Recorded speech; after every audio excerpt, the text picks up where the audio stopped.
राज्याचे आरोग्यमंत्री तानाजी सावंत यांनी पुन्हा एकदा वादग्रस्त वक्तव्य केलेलं आहे।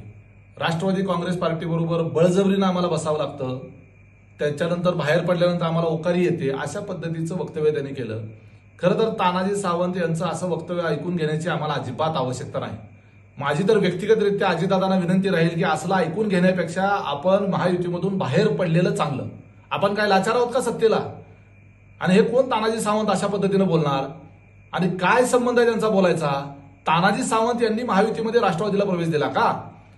जे सरकार जे आता आलेलं आहे, ज्यांच्या नेतृत्वामध्ये एकनाथजी शिंदेच्या नेतृत्वामध्ये जे राज्यातलं सरकार आहे, हे सरकार एकनाथ शिंदेंना मुख्यमंत्री केलं म्हणून तानाजी सावंत यांना मंत्री होता आलं।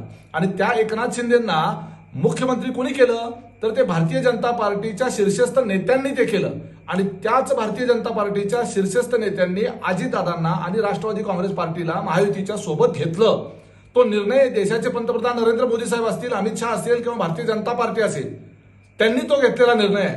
आणि त्यांनी हा निर्णय घेतल्यामुळं एकनाथजी शिंदे मुख्यमंत्री झाले, अजितदादा उपमुख्यमंत्री झाले आणि हे सरकार आलं म्हणून तानाजी सावंत हे मंत्री आहेत, ही लक्षात घेण्याची गोष्ट आहे। खरं तर तानाजी सावंत हे बहुजन समाजातले शैक्षणिक क्षेत्रामध्ये अतिशय उत्तुंग काम केलेले एक व्यक्तिमत्व आहे।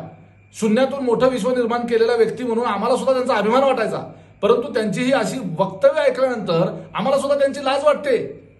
ही काय बोलण्याची भाषा झाली?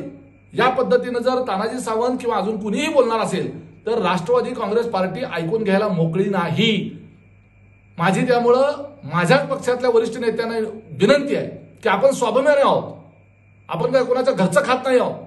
आणि त्यामुळं अशा पद्धतीनं ओकारीची भाषा करणाऱ्या तानाजी सावंतला एक तर बाहेर काढा, नाही तर आम्ही तर बाहेर पडतो।